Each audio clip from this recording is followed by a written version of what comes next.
मुझे फिल्म बहुत पसंद है मुगले आजम, अच्छा ड्रामा है, अच्छी कहानी है, लेकिन जो दिखाया गया है उसका सच्चाई से कोई लेना देना दूर दूर तक नहीं है।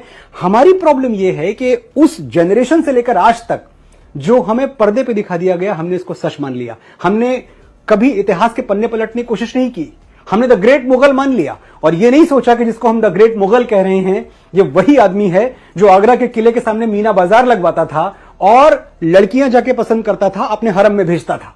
और फिर आप गलती करते हैं कि एक फिल्म बनाते हैं जिसका नाम है जोधा अकबर। मतलब जोधा अकबर आप उसे लव स्टोरी की तरह प्रेजेंट करते हैं कि ये बड़ी शाश्वत प्रेम कथा है जोधा अकबर। वो तीसरी पत्नी थी, अगर यहां भी बात रुक जाती तो हम मान लेते कि चलो अच्छी लव स्टोरी थी। तीसरी पत्नी के साथ अकबर ने जिंदगी भर शादी का पवित्र बंधन निभा दिया। जोधाबाई के बाद 9 शादियां की हैं। कुछ इतिहासकार ये भी मानते हैं कि तकरीबन 36 शादियां की थी अकबर ने। ये कौन सी मोहब्बत थी? ये कौन सी मोहब्बत थी जो कभी रुकी ही नहीं? ये कौन सी मोहब्बत थी कि 1562 में अकबर जोधाबाई से विवाह करते हैं और 21 जून 1576 को पूरा मालवा उजाड़ देते हैं, बाज बहादुर को मार देते हैं, रानी रूपमती खुदकुशी कर लेती हैं क्योंकि रानी रूपमती के रूप का वर्णन सुन के यह आदमी पागल हो गया था। अकबर के बारे में यह सुनते रहते हैं कि भेष बदल के घूमते रहते थे। भेष बदल के घूमते थे, क्यों घूमते थे?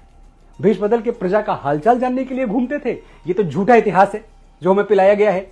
सच यह है कि भेष बदल के हंटिंग ग्राउंड में घूमते थे, वो शिकार करने के लिए घूमते थे कि किसका शिकार करें। और ऐसा ही एक दिन था, इतिहासकारों ने लिखा है, जब अकबर रात के वक्त भेष बदल के घूम रहे थे और एक जगह नुक्कड़ नाटक चल रहा था। तो उस नुक्कड़ नाटक में जो कलाकार था वो रानी रूपमती की सुंदरता का वर्णन कर रहा था कि कैसे दुनिया में रानी रूपमती से ज्यादा सुंदर कोई और नहीं है। अकबर उस समूह में जो वो नाटक देख रहा था वहां खड़े हो गए और सुनते रहे बहुत देर तक, और उनके दिमाग में इस तरह रानी की खूबसूरती का नशा छाया कि उन्होंने अगले दिन अपनी फौजों को, जो उनके सौतेले भाई थे, जो उनकी दाई के पेट से पैदा हुए थे, सौतेला तो नहीं पर भाई मानते थे उनको आदेश दिया कि तुम जाओ और रानी रूपमती को उठा के लाओ।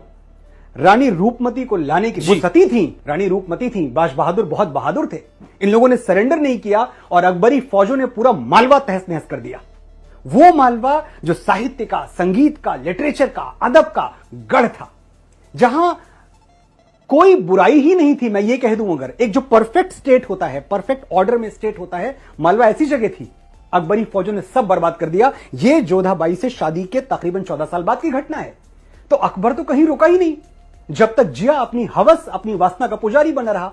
आप उसे मेरा हीरो ना बताएं, आपने आज तक बताया, मैंने आज तक मान लिया, अब मैं नहीं मानूंगा। अब मैं जाग चुका हूं और मेरे साथ करोड़ों हिंदुस्तानी जाग चुके हैं। जब हमें बताया जाता है कि हम इतने साल मुगलों के गुलाम रहे, अरे ये तो जो सिलेबस में पढ़ाया गया है वो झूठ है। हमें कभी यह क्यों नहीं पढ़ाया गया कि हमीर सिंह ने, महाराजा हमीर सिंह ने मोहम्मद बिन तुगलक को 6 महीने बंदी बना के रखा? ये चैप्टर में कहां है? कौन सी टेक्स्ट बुक में यह पाठ है? हमें क्यों नहीं बताया गया कि महाराणा कुंभा ने खिलजी को महीनों कैद में रखा? हमें क्यों नहीं बताया गया कि महाराणा सांगा ने दिल्ली के सुल्तान इब्राहिम लोदी को खटोली के युद्ध में पराजित किया और बुरी तरह पराजित किया? हमें 7वीं सदी क्यों नहीं गिनवाई जाती, जब बप्पा रावल ने मोहम्मद बिन कासिम को ईरान तक दौड़ा दौड़ा के मारा था? ये सब हमें नहीं पढ़ाया जाता। हमें तो पढ़ाया जाता है कि भारत में मुगलों का राज था, जबकि उनकी सल्तनत तो भारत की सल्तनत नहीं थी, दिल्ली सल्तनत थी। यानी कुल मिलाकर दिल्ली के इर्द गिर्द राज करते थे। अगर आप महाराष्ट्र की तरफ देखें तो छत्रपति शिवाजी महाराज का डंका बज रहा था, उनकी तलवारों के आगे किसी की मजाल नहीं थी आके खड़ा हो जाए। अगर आप साउथ की तरफ जाएं तो वहां की एम्पायर जो थी, जो वहां के राजा थे, वो बड़े मजबूत थे।